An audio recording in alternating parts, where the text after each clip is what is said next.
এক ছোট্ট গ্রাম চন্দনপুর। চারদিকে সবুজ মাঠ, পুকুর আর তালগাছের সারি।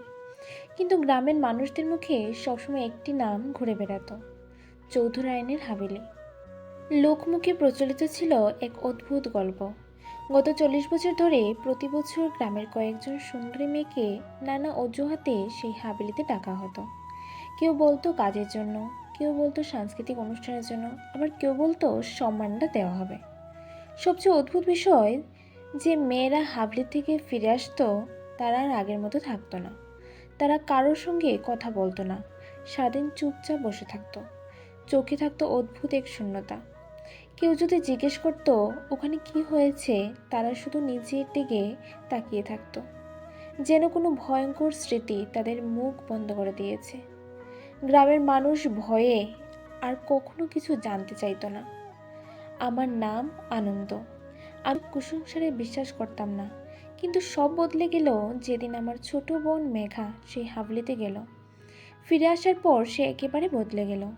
যে মেয়েটা সারাদিন হাসতো, গান গাইতো, আমার সঙ্গে গল্প করতো, সে এখন নিজের ঘরে জানালার পাশে বসে শুধু আকাশের দিকে তাকিয়ে থাকতো।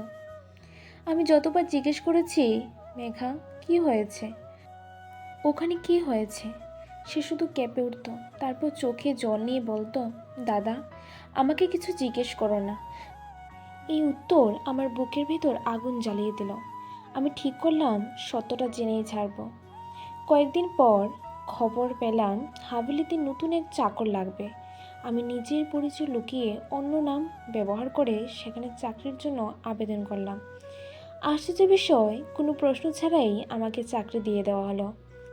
যেদিন প্রথম হাভেলির বিশাল লোহার গেট পেরিয়ে ভেতরে ঢুকলাম, আমার বুকের ভেতর এক অজানা শীতল অনুভূতি ছড়িয়ে পড়ল।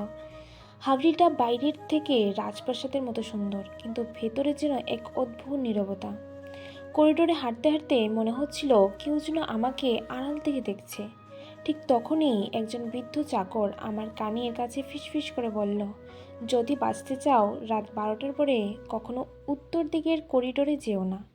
আমি অবাক হয়ে জিজ্ঞেস করলাম, কেন? বৃদ্ধ শুধু ভয়ে কাঁপতে কাঁপতে বলল, কারণ ওখান থেকেই প্রতি রাতেই কান্নার শব্দ আসে। বৃদ্ধের কথা শেষ হতেই দূরে কোথাও একজন নারীর চাপা কান্না ভেসে এলো। হাভেলির চাকর হিসাবে কাজ শুরু করার 3 দিন কেটে গেল।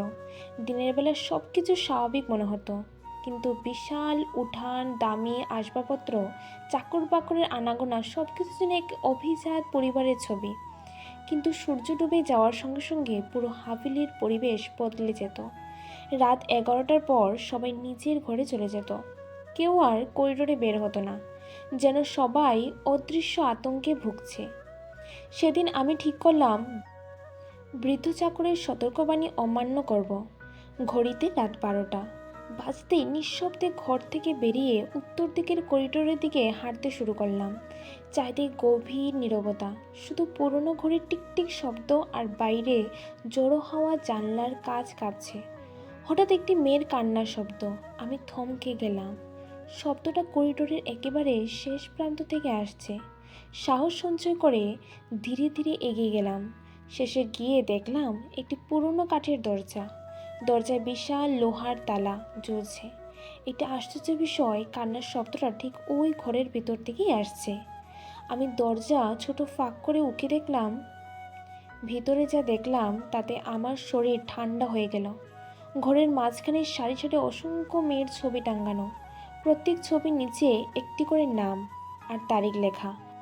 হঠাৎ একটি ছবিতে চোখ পড়তেই বুক কেঁপে উঠল। ওটা আমার বোন মেঘার ছবি। আমি বিস্ময়ে স্থির হয়ে গেলাম। ঠিক তখনই পেছন থেকে ভারী গলায় কেউ বলল, কে ওখানে? আমি ঘুরে দেখি হাভেলির ম্যানেজার রঘুনাথ দাঁড়িয়ে আছে। তার চোখ দুটো রাগে লাল। আমি তাড়াতাড়ি বললাম, আমি পথ ভুলে এখানে চলে এসেছি। রঘুনাথ কিছুক্ষণ আমার দিকে তাকিয়ে রইল, তারপর ঠান্ডা গলায় বলল, এই হাভেলিতে বেশি কৌতূহল ভালো নয়। যারা বেশি জানতে চায় তারা আর কখনো আগের মতো বাড়ি ফিরতে পারে না। তার কথায় আমার শরীর কেঁপে উঠল। আমি নিজের ঘরে ফিরে এলাম, কিন্তু সারা রাত ঘুমোতে পারলাম না। পরদিন সকালে রান্নাঘরে কাজ করার সময় সেই বৃদ্ধ চাকর আবার আমার কাছে এলো। সে আস্তে আস্তে করে আমাকে বলতে লাগলো, আজ রাতেই দক্ষিণ দিকের ভূগর্ভস্থ ঘরে যাও। সেখানে এমন কিছু আছে যা জানলে এই হাবিলির আসল মুখোশ খুলে যাবে। আমি অবাক হয়ে জিজ্ঞেস করলাম, আপনি কে? আর আমাকে সাহায্য করছেন কেন? বৃদ্ধের চোখ ভিজে উঠল। সে ধীরে ধীরে বলল, কারণ 40 বছর আগে যে প্রথম মেয়েটিকে এই হাবিলিতে আনা হয়েছিল সে ছিল আমার নিজের মেয়ে। বৃদ্ধের কথা শুনে আমার বুক কেঁপে উঠল। সারাদিন আমার মাথায় একটাই চিন্তা ঘুরছে, বৃদ্ধ চাকর যে চাবিটি দিয়েছে সেটা কি সত্যি হাবিলের রহস্য খুলে দেবে? রাত 12টা বাজতেই আমি নিঃশব্দে ঘর থেকে বের হলাম। চারিদিকে এমন নীরবতা যেন পুরো হাবিলে ঘুমিয়ে পড়েছে, কিন্তু আমার মনে হচ্ছিল অন্ধকারের আড়াল থেকে কেউ আমাকে অনুসরণ করছে। দক্ষিণ দিকের করিডোরের শেষ প্রান্তে একটি পুরনো কাঠের আলমারি ছিল। বৃদ্ধের কথা মতো সেই সরাতেই নিচের দিকে নামার একটি সরু সিঁড়ি দেখা গেল। হাতে ছোট একটি ল্যাম্প নিয়ে আমি ধীরে ধীরে নামতে লাগলাম।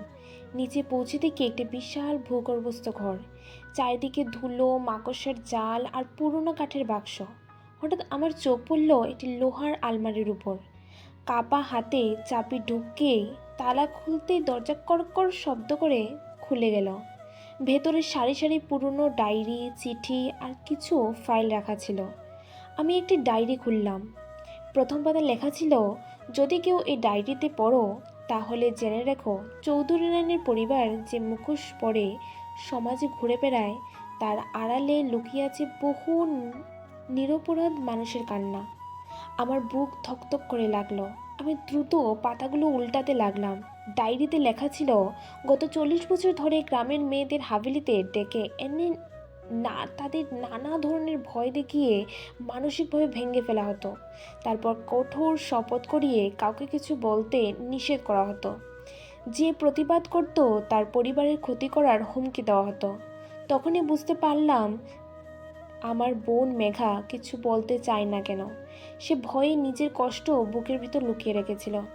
ঠিক সেই সময় উপরে কারোর পায়ের শব্দ শুনতে পেলাম। তারপর একটি ভারী কণ্ঠস্বর, নিচে কে আছে? আমার শরীর ঠান্ডা হয়ে গেল। আমি তাড়াতাড়ি ডায়েরির ব্যাগে ভরে আলো নিভিয়ে একটি কাঠের বাক্সের আড়ালে লুকিয়ে পড়লাম। কয়েক সেকেন্ড পরে 3জন লোক লাঠি নিয়ে ঘরে ঢুকলো। তাদের মধ্যে একজনকে আমি চিনে ফেললাম। সে আর কেউ নয়, হাভেলির মালিক চৌধুরাইন। তার ঠান্ডা গলার কথা শুনে আমার শরীর কেঁপে উঠল। চৌধুরাইন বলতে লাগলেন, আমাদের গোপন কক্ষে কেউ ঢুকেছে, সব জায়গায় খুঁজে দেখো, যদি কাউকে পাও আজ রাতেই তার গল্প শেষ করে দিও। 3জন লোক চারদিকে খুঁজে শুরু করলো। আমি নিঃশব্দ বন্ধ করে বাক্সের আড়ালে সব বসে রইলাম। ঠিক তখনই আমার পকেটে থাকা মোবাইল ফোন হঠাৎ কেঁপে উঠে স্ক্রিনে ভেসে উঠল একটি নাম। মেঘা কল করেছে। মোবাইলে কম্পনের শব্দ শুনতেই 3জন লোক আমার দিকে এগিয়ে আসতে লাগলো। আমার বুক এত জোরে ধুকধুক করছিল যে মনে হচ্ছিল সেই শব্দটা তার শুনতে পাবে। ওই বাক্সটার পেছনে কেউ আছে। একজন চিৎকার করে উঠল। আর এক মুহূর্ত দেরি করিনি, পাশের ভাঙ্গা জানলার দিকে দৌড় দিলাম। ধর, পালাতে দিস না। চৌধুরাইনের বর্জ্যকণ্ঠে পুরো গর্ভস্থ ঘর কেঁপে উঠল। আমি জানলা দিয়ে বাইরে ঝাঁপ দিলাম। নিচে ছিল কাদা আর ঝোপঝাড়। শরীরে আঘাত লাগলেও উঠে দাঁড়িয়ে প্রাণপণে দৌড়াতে লাগলাম। পেছনে টর্চের আলো আর লোকজনের চিৎকার ভেসে আসছিল। কিছু দূর এগিয়ে একটু শুকনো কুয়োর পাশে লুকিয়ে পড়লাম। অনেকক্ষণ খোঁজাখুঁজির পর তারা ফিরে এলো। ভোর হওয়ার আগেই আমি নিজের ঘরে ফিরে এলাম, কিন্তু সেখানে ঢুকে দেখি আমার বিছানা এলোমেলো। কেউ আমার ঘর তল্লাশি করেছে। ডায়েরিটা আমি জামার ভিতরে লুকিয়ে রেখেছিলাম, তাই সেটি বেঁচে গেল। সকালবেলা বৃদ্ধ চাকর আমাকে একা পেয়ে উৎকীর্ণ কণ্ঠে বললেন, তুমি ডায়েরিটি পেয়েছো, তাই না? আমি মাথা নাড়লাম। বৃদ্ধ দীর্ঘশ্বাস ফেলে বলল, ওটা শুধু শুরু, আসল প্রমাণ এখনও বাকি আছে। আমি অবাক হয়ে জিজ্ঞেস করলাম, আর কি প্রমাণ? বৃদ্ধ চারিদিকে তাকিয়ে খুব আস্তে বললেন, হাভেলির পশ্চিম দিকের বন্ধ করে একটি পুরনো ভিডিও ক্যামেরা আর কিছু রেকর্ডিং লুকিয়ে রাখা আছে। সেখানে বহু বছরের সব সত্য বন্দি আছে। যদি সেগুলো বাইরে পৌঁছে দিতে পারো তাহলে আর কেউ এই অত্যাচারে লুকিয়ে রাখতে পারবে না। আমি তাও বিশ্বাস করতে পারলাম না এত কিছু আছে। কিন্তু ঠিক তখনই হাবিলের প্রধান ফটকে পুলিশের গাড়ির শব্দ পেলাম। আমি মনে মনে ভাবলাম তাহলে কি সত্যি কেউ অভিযোগ করেছে। কিন্তু কয়েক মিনিটের পর যা দেখলাম তাতে আমার সমস্ত আশা ভেঙে গেল। চৌধুরী নিজে হাসি মুখে পুলিশের এক উচ্চপদস্থ কর্মকর্তাকে অভিনন্দন জানালো। তারা একসঙ্গে বসে চা খেতে লাগলো। যে বহুদিনের পরিচিত বৃদ্ধ চাকর ফিসফিস করে বললেন, দেখলে তো, শুধু হাভেলির লোক নয়, বাইরেই অনেক ওদের সঙ্গে কাজ করে, তাই এত বছর ধরে সত্যকেও প্রকাশ করতে পারেনি। আমি বুঝলাম এবার শুধু শুধু সাহস নয়, বুদ্ধি দিয়েও লড়তে হবে। সে রাতেই আমি পশ্চিম দিকের বন্ধ ঘরের দিকে রওনা দিলাম। কিন্তু দরজা খুলতে অন্ধকারে একটি ঠান্ডা কণ্ঠস্বর ভেসে এলো, আমি জানতাম তুমি একদিন এখানে আসবেই আনন্দ। আমি চমকে উঠলাম। আমার আসলাম সে জানলো কিভাবে? আমি ধীরে ধীরে টর্চ জ্বালালাম। আলো পড়তেই দেখলাম সামনে দাঁড়িয়েছে এক বৃদ্ধ মহিলা। তার চুল সাদা, মুখে ক্লান্তির ছাপ, কিন্তু চোখে অদ্ভুত দৃঢ়তা। আমি অবাক হয়ে বললাম, আপনি আমার নাম জানলেন কিভাবে? বৃদ্ধ হালকা হেসে বললেন, কারণ তোমার বাবা অমরেশ ছিল আমার সবচেয়ে বিশ্বস্ত বন্ধু। আমি যে অবাক হয়ে গেলাম। আপনি আমার বাবাকে চিনতেন? হ্যাঁ, বহু বছর আগে তিনিও এই হাভেলির সত্য জানার চেষ্টা করেছিলেন, কিন্তু চৌধুরী তাকে এমনভাবে ফাঁসি দিয়েছেন যে গ্রামের সবাই তাকে চোর বলে মনে করেছিল। অপমান সহ না করতে পেরে তিনি গ্রাম থেকে চলে যান। আজ প্রথমবার জানলাম তিনি আসলে সত্যের জন্য লড়েছিলেন। বৃদ্ধা একটি লোহার টাং খুললেন। ভিতরে ছিল কিছু পুরনো ফাইল, কয়েকটি পেন ড্রাইভ এবং একটি ভিডিও ক্যামেরা। এবং তিনি বললেন, এই নথিগুলোতেই লুকিয়ে আছে 40 বছরের সমস্ত প্রমাণ। কিন্তু সাবধান, চৌধুরীর লোকেরা সবসময় নজর রাখে। ঠিক তখনই বাইরের গাড়ির শব্দ শোনা গেল। বৃদ্ধার মুখ ফ্যাকাশে হয়ে গেল। ওরা এসে গেছে। আমি দ্রুত টাং থেকে পেনড্রাইভ আর গুরুত্বপূর্ণ নথিগুলো ব্যাগে ভরে নিলাম। হঠাৎ দরজায় জোরে ধাক্কা পড়ল। চৌধুরানী গর্জন ভেসে এলো, দরজা খোলো। আমি জানি না কি হচ্ছে। আমি জানি আনন্দই ভেতরে আছে, চৌধুরানী বলতে লাগলো। বৃদ্ধা কাঁপে হাতে ঘরের একটি কোণে থাকা পুরনো আলমারি সরালেন। পিছনে একটি সরু গোপন সুড়ঙ্গ দেখা গেল। তিনি বললেন, এই পথ ধরে জঙ্গলে চলে যাও, আমি ওদের আটকে রাখবো। আমি বললাম, না, আপনাকে ফেলে যাব না আমি। বৃদ্ধা কঠোর গলায় বললেন, তুমি যদি আজ বেঁচে যাও তাহলে সব সত্য সামনে এসে যাবে। আমি সুড়ঙ্গে ঢুকে পড়লাম। পিছনে দরজা ভেঙে বিকট শব্দ আর বৃদ্ধার চিৎকার শুনতে পেলাম। অনেকক্ষণ অন্ধকার সুড়ঙ্গে পেরিয়ে যখন বাইরে বের হলাম তখন আমি গভীর জঙ্গলের মধ্যে। কিন্তু ঠিক সেই মুহূর্তে দূরে টর্চের আলোর জ্বলে উঠল। চৌধুরীর লোকেরা আগেই জঙ্গলে পৌঁছে গেছে। তাদের নেতা বন্দুক তুলে আমার দিকে তাক করে বলল, পেন ড্রাইভটা দিয়ে দাও, নইলে আজ এখানেই তোমার গল্প শেষ। আমি ব্যাগটা শক্ত করে ধরে বললাম, এই প্রমাণ আমি কোনোদিনই তোমাদের হাতে তুলে দেব না। কথা শেষ হতেই দুজন লোক আমার দিকে ছুটে এলো। আমি পাশের শুকনো ডাল তুলে আত্মরক্ষার চেষ্টা করলাম। ধস্তাধস্তির মধ্যে একজন মাটিতে পড়ে গেল, কিন্তু বাকিটা আমাকে ধরে ফেলল। ঠিক তখনই ধাম, দূরে একটি গুলির শব্দ শোনা গেল। সবাই থেমে গেল। অন্ধকার ভেদ করে কয়েকজন মুখোশ পরা মানুষ এসে দাঁড়ালো। তাদের নেতা বললেন, আনন্দকে ছেড়ে দাও। চৌধুরীর লোকেরা অবাক হয়ে জিজ্ঞেস করল, তোরা কারা? মুখোশধারী নেতা মুখোশ খুলতেই আমি স্তব্ধ হয়ে গেলাম। তিনি সেই বৃদ্ধ চাকর, তার সঙ্গে আরও কয়েকজন গ্রামবাসী ছিলেন, যাদের পরিবারের মেয়েরাও বহু বছর আগে হাভেলিতে গিয়েছিল। বৃদ্ধ বললেন, 40 বছর আমরা ভয়ে চুপ ছিলাম, আজ আর নয়। দুই পক্ষের মধ্যে ধস্তাধস্তি শুরু হয়ে গেল। এই সুযোগে আমি জঙ্গল পেরিয়ে গ্রামের দিকে দৌড়তে লাগলাম। ভোরের আলো ফুটতেই আমি বাড়িতে পৌঁছালাম। আমার বোন মেঘা আমাকে দেখে কেঁদে জড়িয়ে ধরল। আমি তাকে বললাম, মেঘা, আর ভয় পাস না, এবার সত্য সবাই জানবে।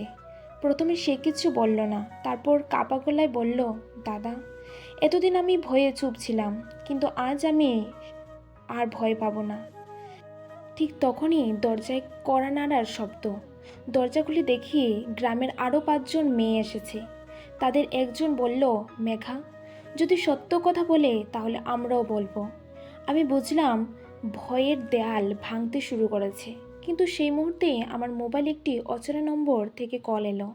কল রিসিভ করতেই ঠান্ডা কণ্ঠে কেউ বলল, আনন্দ, তুমি ভাবছো খেলাটা শেষ? হুম হুম হুম। হাভেলির আসল মালিক এখনো সামনে আসেনি। চৌধুরানী শুধু একজন কর্মচারী। আমি হতবাক হয়ে গেলাম। তাহলে এতদিন যার বিরুদ্ধে লড়াই করেছি সেই আসল অপরাধী নয়? ফোনের ওপাশ থেকে শেষ কথাটা ভেসে এলো, আসল মানুষটিকে দেখতে চাইলে আজ রাত 12টায় পুরনো শ্মশানে চলে এসো। একা। কল কেটে গেল। আমি ফোনের স্ক্রিনে দিকে তাকিয়ে রইলাম। রাত ঠিক 12টা। পুরনো শ্মশান ঘাটে চারিদিকে ঘন কুয়াশা, শুকনো গাছের ডাল বাতাসে ঝুলছে, আর দূরে শিয়ালের ডাক। গা যেন শিউরে উঠেছে। আমি একাই সেখানে পৌঁছালাম। পকেটে ছিল সেই পেনড্রাইভ আর ছোট একটি টর্চ। হঠাৎ অন্ধকার থেকে একটি কণ্ঠ ভেসে উঠল, তুমি এসেছো আনন্দ? আমি জানতাম তুমি ভয় পাবে না। টর্চের আলো ফেলতেই দেখলাম কালো চাদর জড়ানো এক বৃদ্ধ দাঁড়িয়ে আছে। আমি জিজ্ঞেস করলাম, আপনি কে? আমাকে এখানে কেন ডেকেছেন? বৃদ্ধ ধীরে চাদর সরালেন। তার মুখ দেখে আমি বিস্মিত হয়ে গেলাম। তিনি আর কেউ নন, গ্রামের প্রাক্তন স্কুল শিক্ষক হরিদাসবাবু, যিনি 10 বছর আগে সবার সামনে মারা গেছেন বলে খবর ছড়িয়েছিল। আমি অবাক হয়ে বললাম, আপনি বেঁচে আছেন হরিদাসবাবু? দীর্ঘশ্বাস ফেলে বললেন, হ্যাঁ। আমাকে মৃত ঘোষণা করেছিলেন কারণ আমিও চৌধুরানী হাভেলির সত্য জানতে পেরেছিলাম। তিনি একটি পুরনো ডায়েরি আমার হাতে তুলে দিলেন। ও ডায়েরির প্রথম পাতায় লেখা ছিল, চৌধুরানী আসল মালিক নয়, সে শুধু একজন বিশ্বস্ত রক্ষক। এই হাভেলির আসল মালিক হলো বিরাজনাথ রায়, যে গত 40 বছর ধরে নিজের পরিচয় লুকিয়ে গ্রামের সবার সামনে সম্মানিত সমাজসেবীর মুখোশ পরে বেঁচে আছে। ডায়েরি পড়ে আমার হাত কাঁপতে লাগলো। বিরাজনাথ রায়, যে মানুষটিকে পুরো গ্রাম দেবতার মতো সম্মান করে, যে গরিবের সাহায্য করে স্কুল বানিয়েছে, সেই মানুষটি কি এত বড় ষড়যন্ত্রে নেপথ্য? হরিদাসবাবু বললেন, মানুষের বিশ্বাসই তার সবচেয়ে বড় অস্ত্র, তাই কেউ কোনোদিন তাকে সন্দেহ করেনি। ঠিক তখনই চারপাশে গাড়ির শব্দ শোনা গেল। কয়েকটি কালো গাড়ি শ্মশানঘাট ঘিরে ফেলল। গাড়ি থেকে নেমে এলো বিরাজনাথ রায়। তার মুখে আগের মতো মিষ্টি হাসি নেই। সে ঠান্ডা গলায় বলল, হরিদাস, তোমাকে 10 বছর আগে শেষ করে দেওয়া উচিত ছিল। তারপর আমার দিকে তাকিয়ে বলল, আনন্দ, তুমি যদি এখনই সব প্রমাণ আমাকে দিয়ে দাও তাহলে তোমার পরিবারের বাঁচিয়ে দেব। আমি দৃঢ়কণ্ঠে বললাম, না, সত্য আমি লুকিয়ে থাকতে পারবো না। বিরাজনাথ হেসে উত্তর দিল, তাহলে তোমার বোন মেঘা শেষ সকাল আজই হবে। সেই কথা শুনে আমার বুক কেঁপে উঠল। ঠিক তখনই আমার ফোনে একটি ভিডিও কল এলো। স্ক্রিনে দেখলাম মেঘা কয়েকজন মুখোশধারী লোক একটি অন্ধকারে ঘরে বেঁধে রেখেছে। তাদের একজন ক্যামেরার দিকে তাকিয়ে বলল, প্রমাণ দিয়ে যদি 1 ঘন্টার মধ্যে না আসো তোমার বোনকে আর কোনোদিন দেখতে পাবে না। ভিডিও কলটা কেটে গেল। আমার সামনে একদিকে সত্য প্রকাশের সুযোগ, অন্যদিকে নিজের বোনের জীবন। আমি কোন পথ বেছে নেব ভাবতে পারছি না। ভিডিও কল কেটে যাওয়ার পর আমার হাত কাঁপতে লাগলো। স্ক্রিনে মেঘার আতঙ্কিত মুখটা বারবার ভেসে উঠেছিল। বিরাজনাথ রায় ঠোঁটে চিল্লে হাসি নিয়ে বলল, কি হলো আনন্দ? সত্য বাঁচবে না নিজের বোনকে? আমি কিছুক্ষণ চুপ করে রইলাম। তারপর মাথা নিচু করে বললাম, আমি পেন ড্রাইভটা দেব, শুধু আমার বোনকে ছেড়ে দিন।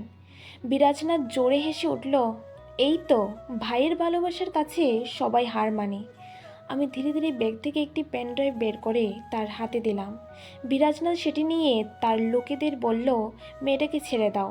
কিন্তু ঠিক সেই মুহূর্তেই আমি হেসে বললাম, একবার চালিয়ে দেখুন তো ওটার ভিতরে কি আছে।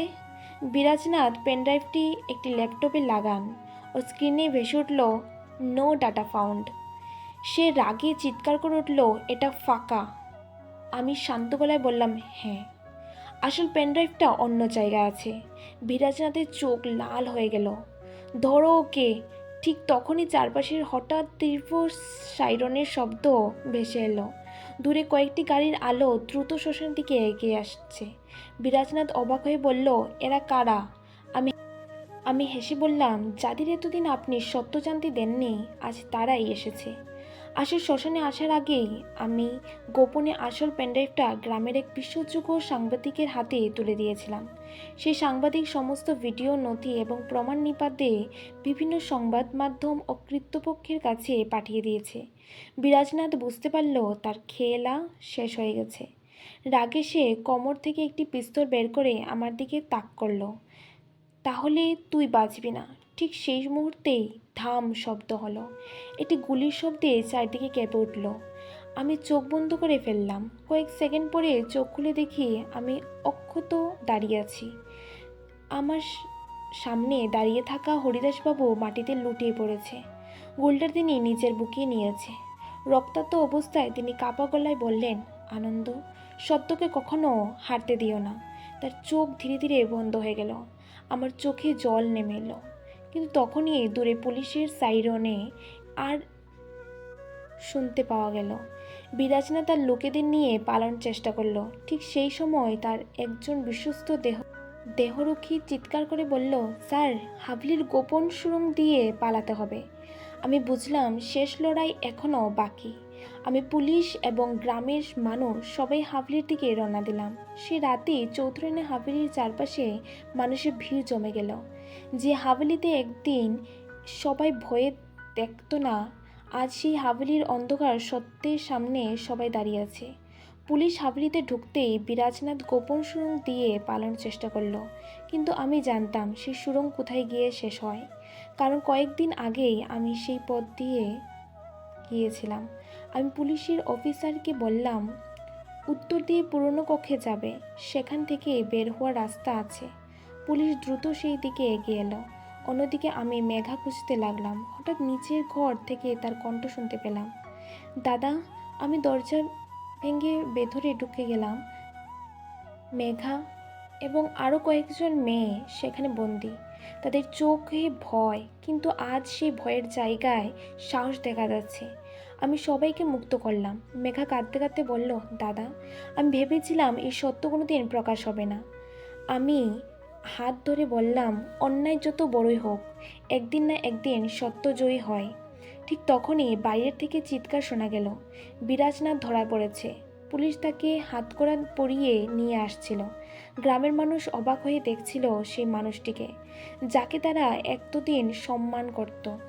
বিরাজনাথ শেষবারের মতো বলল, তোমরা জানো না, আমি একা নই।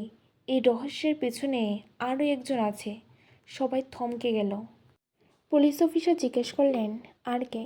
বিরাজনাথ শুধু রহস্যময় হাসি দিয়ে বলল, যে এতদিন তোমাদের সামনে থেকেও অদৃশ্য ছিল। তারপর সে চুপ করে গেল। আমি অবাক হয়ে ভাবতে লাগলাম, তাহলে কি হাবলির অন্ধকার কাহিনী এখনও শেষ নয়?